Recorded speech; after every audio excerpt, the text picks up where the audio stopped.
ஒரு மலைப்பகுதியில கரண்ட் கூட இல்லாத இடத்துல பிறந்து, இன்னைக்கு ஃபுட்பால்ல தனக்குன்னு ஒரு இடத்த புடிச்சு, தன்னோட வாழ்க்கைக்கு காரணமா இருந்தவங்களையும், தன்னோட மக்களையும் கைவிடாம இருக்க இந்த மனுஷன பத்தி இன்னைக்கு தெரிஞ்சுக்கலாம். மறக்காம நம்ம பேஜ ஃபாலோ பண்ணிக்கங்க. 1992 பிரேசில்ல ஒரு மலைப்பகுதியில நெய்மர் பிறக்குறாரு. இவங்க அப்பாவோட கனவான ஃபுட்பால் ஆசை நிறைவேறாம போனதுனால, தன்னோட பையனுக்கு ஃபுட்பால் கத்துக் குடுத்து அவர பெரிய ஆளாக்கணும்னு ஆசைப்படுறாரு. அப்படி இருக்கும்போது, ஒரு நாள் ஃபேமிலியா கார்ல போகும்போது ஒரு பெரிய ஆக்சிடென்ட் நடக்குது.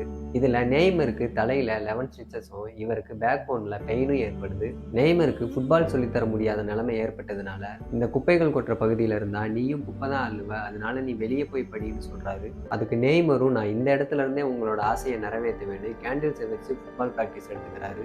நெய்மரோட திறமையால 13 வயசுல சாண்டோஸ் கிளப்ல சேர்ந்த 1½ இயர்ஸ்ல ஃபேமஸ் ஆகிறாரு. பிரேசில் டீமோட ஒன் ஆஃப் த செலக்டர் இவரை ரியல் மேட்ரிட்காக விளையாட வைக்கணும்னு பல மில்லியன் டாலர்கள் செலவு பண்றாரு.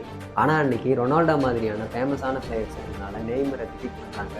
இவ்வளவு ஸ்ட்ரகிள்ஸையும் கடந்து வந்து இன்னைக்கு ரொனால்டோ மெஸ்ஸிக்கு ஈக்குவலான இடத்த பிடிச்சது மட்டும் இல்லாம தனக்குன்னு எதையும் எதிர்பார்க்காம உதவி செஞ்சு நஷ்டப்பட்டவரோட லைஃபையும், தான் பிறந்து வந்த மலைப்பகுதியில் இருக்க 1600 குழந்தைகளோட லைஃபையும் ஏற்றுக்கிட்டு அந்த ஊருக்கு ரோட்ஸ், ஹோட்டல், ரெஸ்டாரண்ட்ஸ்னு உருவாக்கி அழகுபடுத்தினதுனால நெய்மரோட வேண்டுகோள் படி பிரேசில் கவர்மெண்ட் இனிமே அந்த மலைப்பகுதிகளில் குப்பைகள் கொட்டக்கூடாதுன்னு ரூல்ஸ் போட வச்சு தன்னோட வாழ்க்கைக்கு காரணமா இருந்த ஃபுட்பால் கிளப்போட பேரை தன்னோட குழந்தைக்கு சாண்டோஸ்னு பேர் வச்சு நன்றி மறக்காம வாழ்ந்துட்டு இருக்காரு. இப்ப சொல்லுங்க, இந்த மனுஷனை யாராச்சும் பிடிக்காம இருக்க முடியுமா? இப்படி யாராவது இருந்தாங்கன்னா மறக்காம இந்த வீடியோவை அவங்களுக்கு ஷேர் பண்ணுங்க.